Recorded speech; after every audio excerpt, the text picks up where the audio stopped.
O perdão de Deus custou o sacrifício do próprio Deus na cruz.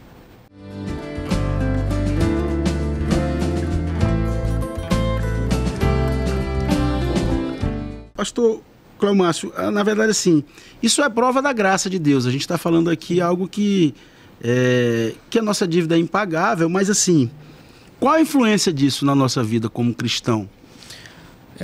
Porque pecar, todos os dias a gente peca. Sim. Todos os dias a gente peca contra alguém, por exemplo, sim, até involuntariamente. Sim. Não é?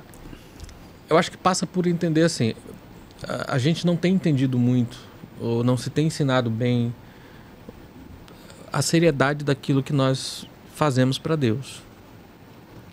Cada pecado que a gente comete é um pecado que ofende a um ser extremamente santo. A dignidade dele é muito grande. E não só isso, ele é o nosso Criador, a gente só existe porque ele criou. Ele nos sustenta, a gente só respira, anda, vive porque ele mantém a nossa existência. Então, as escolhas que a gente faz refletem o quanto nós o amamos ou nós o desprezamos. Então, os pecados que a gente comete são expressões de desprezo contra Deus. Lá no 2 Samuel, capítulo 12, quando Natã vai conversar com Davi por causa do pecado com Batseba e do assassinato do marido dela, a frase que chama a atenção no texto é exatamente isso. Deus dizendo através de Natã: por que você me desprezou? Tudo o que Davi fez foi um desprezo à família dele? Foi um desprezo ao trono dele? Foi, mas Deus disse: você me desprezou. Tudo que você tem eu dei. Eu tirei você do lugar onde você estava, dei você o reino, dei as esposas do seu senhor, e o que você quisesse mais eu daria. Então, aí está a raiz do ponto. As nossas escolhas são de um coração que, por causa da queda, porque nós caímos, ele rejeita Deus. Mas o que esse Deus rejeitado, extremamente santo, faz? Ele vem com graça. Ele perdoa. Ele promete perdão. Ele estabeleceu um plano de perdão que envolvia o seu próprio sacrifício. O perdão de Deus custou o sacrifício do próprio Deus na cruz. Porque perdão, quando você perdoa alguém, você está assumindo para você o prejuízo. O Tim Keller diz muito isso nesse livro dele sobre perdão. Sim. Existe um prejuízo. A sua tia teve um prejuízo. Você não pagou o prejuízo. Mas ela assumiu o prejuízo para ela, para poder libertá-lo da culpa e do peso do erro que cometeu. Só um parênteses. Também esvaziar-se de si mesmo, né? Para perdoar. A pessoa se esvazia de todo o seu poder, a sua... Orgulho. Você está dizendo assim, você é mais importante do que isso e eu vou perdoar você.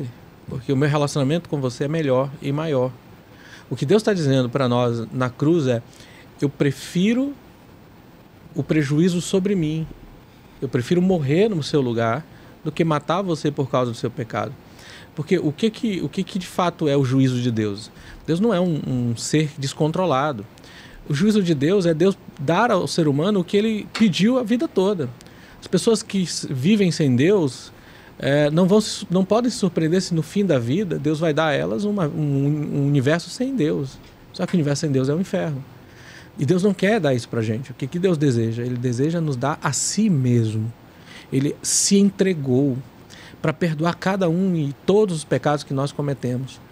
Então, quando você entende o quão grave é o seu pecado e o quão gracioso foi o amor de Deus, porque Deus não perdoou simplesmente dizendo: vamos fazer o seguinte, vamos apagar o que ficou para trás, já era, vamos fazer de conta que não aconteceu e daqui para frente a gente estabelece uma nova jornada. Isso é esquecer, né? Não perdoar. Às vezes a gente confunde de esquecer e perdoar. Mas isso não é o que Deus faz. Sim, Deus não põe nosso pecado para debaixo do tapete. Deus colocou na cruz. Sim. Pecados não podem ser simplesmente, você não pode simplesmente deixar de lado.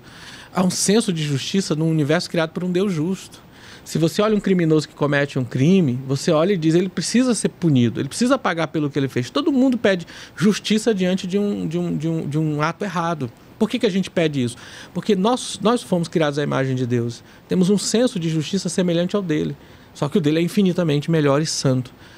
Mas o que Deus faz é colocar os nossos pecados sobre a pessoa perfeita e pura de Jesus, para pagar a penalidade em nosso lugar e para oferecer no lugar do juízo o seu perdão.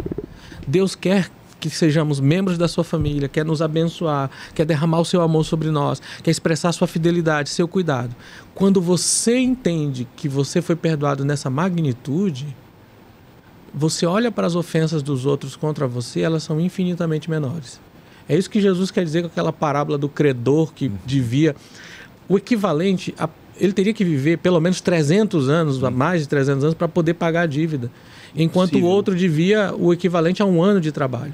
Então, é uma dívida infinitamente maior a que temos com Deus, e Deus nos perdoa.